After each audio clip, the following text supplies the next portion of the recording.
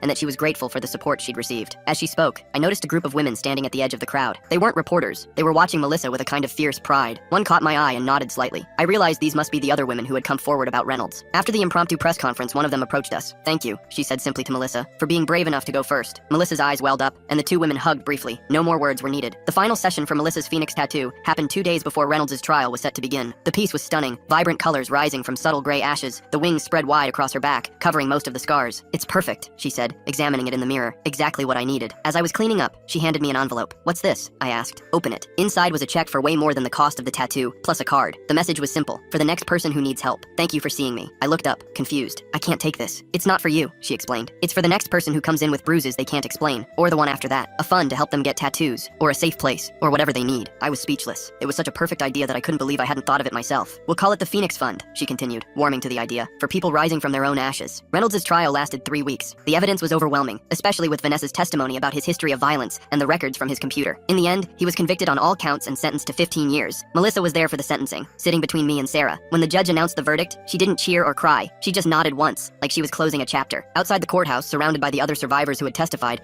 she finally smiled, a real, full smile that reached her eyes. What now? I asked as we walked to my car. She thought for a moment. Now I get to just live, figure out who I am without all this hanging over me. Sounds like a good plan. 6 months later, my shop was busier than ever. Word had gotten around about the Phoenix Fund, and we'd helped 3 women get tattoos to cover scars, and 2 others find safe housing. Chris and his biker crew had become unofficial security consultants, helping women secure their homes and teaching basic self-defense. Melissa stopped by occasionally, usually with baked goods or coffee. She was back in school, living in her new apartment, slowly rebuilding her life. Her Phoenix tattoo had healed beautifully. One day, she brought in a young woman with familiar haunted eyes and a poorly hidden bruise on her wrist. This is Amanda, Melissa said. She needs a tattoo, and maybe someone to talk to. I nodded, understanding immediately. I've got time right now, if you want to sit down and discuss designs. Amanda looked nervously between us, then at the Phoenix visible on Melissa's shoulder where her shirt slipped down. Does it hurt? She asked quietly. Melissa and I exchanged a look. Yes, Melissa said honestly, but not as much as staying. Amanda nodded slowly. Okay, I think I'm ready. As I led them both to the consultation table, I caught Melissa's eye. She gave me a small smile, part gratitude, part pride, part something else I couldn't quite name, but I understood it perfectly. The cycle was continuing, but this time in a way that healed rather than hurt, and that made all the difference.